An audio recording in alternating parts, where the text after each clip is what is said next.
Hi friends, welcome back to my channel. இன்றைக்கி நம்ம வீடியோவில் எதை பற்றி பார்க்க போகிறோம் அப்படின்னா டபுள் செயின் ஸ்டிச் பற்றி தான் பார்க்க போகிறோம். இது வேறு ஒன்றும் இல்லை, நம்ம நேற்று பேசிக் செயின் ஸ்டிச் பார்த்துருப்போம். அதே மாதிரி போட்டுட்டு அது பக்கத்துலேயே கீழேருந்து மறுபடிக்கும் இன்னொரு அதை ஒட்டியே அதுக்கு நேராக இன்னொரு செயின் ஸ்டிச் போடணும். அதுதான் டபுள் செயின் ஸ்டிச்சு. அது எப்படி போடுறதுன்னு உங்களுக்கு காட்டியிருக்கேன் பாருங்கள். இப்போ நார்மலாக போடுறோம்ல, நார்மலாக அதே மாதிரி போட்டுட்டு லாஸ்ட்டில் இங்கே நம்ம அடுத்த செயின் கீழேருந்து போட போகும்போது அங்கே ஒரு சின்ன செயின் ஸ்டிச் போட்டுட்டு அதுக்கப்புறம் கீழே இருந்து ரெண்டாவது இதை ஸ்டார்ட் பண்ணோம்னா கரெக்டாக வந்துடும். இது எதுக்கு நம்ம யூஸ் பண்ணுவோம் அப்படின்னா, நார்மலாகவே நம்ம ஆரி ஒர்க் இப்போ ப்ளவுஸ்லேயோ எதுலையோ போட போகிறோம் அப்படின்னா ஃபர்ஸ்ட் இந்த பார்டர் லைன் சொல்லிட்டு இந்த மாதிரி 2 செயின் ஸ்டிச் இல்லை ஒரு 3 செயின் ஸ்டிச் கொடுத்துட்டு தான் அதுக்கடுத்து நம்ம பீட்ஸ் ஒர்க்கோ இது எந்த ஒர்க்குனாலும் அதுக்கப்புறம் தான் ஸ்டார்ட் பண்ணுவோம். அதனால் இந்த டபுள் செயின் ஸ்டிச் ரொம்பவுமே முக்கியமான ஒரு இது. நம்ம 2 இதுவும் கொடுக்கலாம், 3 ரோ கூட கொடுத்தோம்னா நமக்கு நல்லாவே இருக்கும். அதுக்கப்புறம் நம்ம மெயினான ஒர்க்கே நம்ம போட ஸ்டார்ட் பண்ணுவோம். அதனால் இதுவுமே நல்லா போட்டு பழகிக்கோங்க.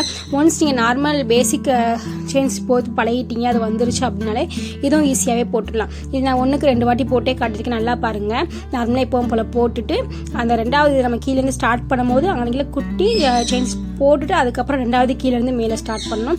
ஸ்டார்ட் பண்ணிவிட்டு மேலே 2வது முடிச்சிட்டோம் அப்படின்னா நம்ம நார்மலாக என்ன சொல்லியிருப்போம்ல அது மாதிரி போட்டுட்டு கீழே கட் பண்ணி விட்டுக்கிற வேண்டாம். நேற்று வீடியோவில் லாஸ்ட்டில் எண்ணாட் போட்டுட்டு என்ன பண்ணணும், கட் பண்ணணுமா என்ன அதை சொல்லாமல் விட்டுட்டேன். சாரி.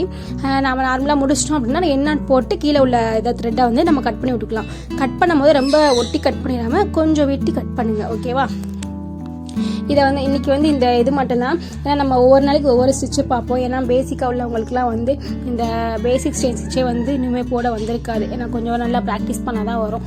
அதனால் இன்றைக்கி இந்த இது மட்டும்தான்.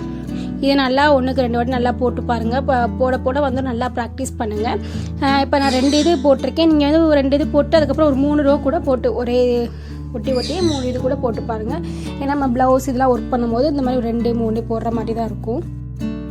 இன்றைக்கான ஹோம்ஒர்க்கும் இந்த மாதிரி டபுள் இது போடுங்க. அதுக்கப்புறம் ட்ரிபிள் கூட போட்டுட்டு இதவே ஹோம்ஒர்க்கை வச்சு போட்டு அனுப்புங்க.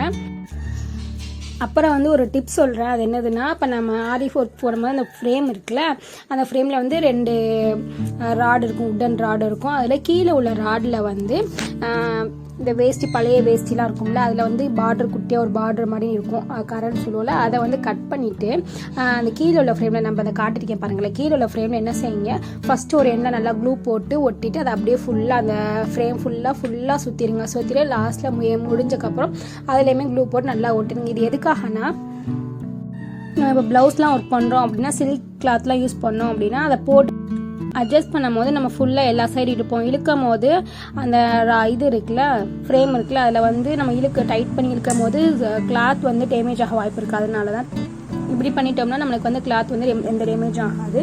இந்த டிப்பை நீங்களும் ஃபாலோ பண்ணிக்கோங்க. ஓகே, இன்னைக்கான வீடியோ அவ்வளோதான். நெக்ஸ்ட் வீடியோவில் பார்க்கலாம். தேங்க்ஸ் ஃபார் வாட்சிங்.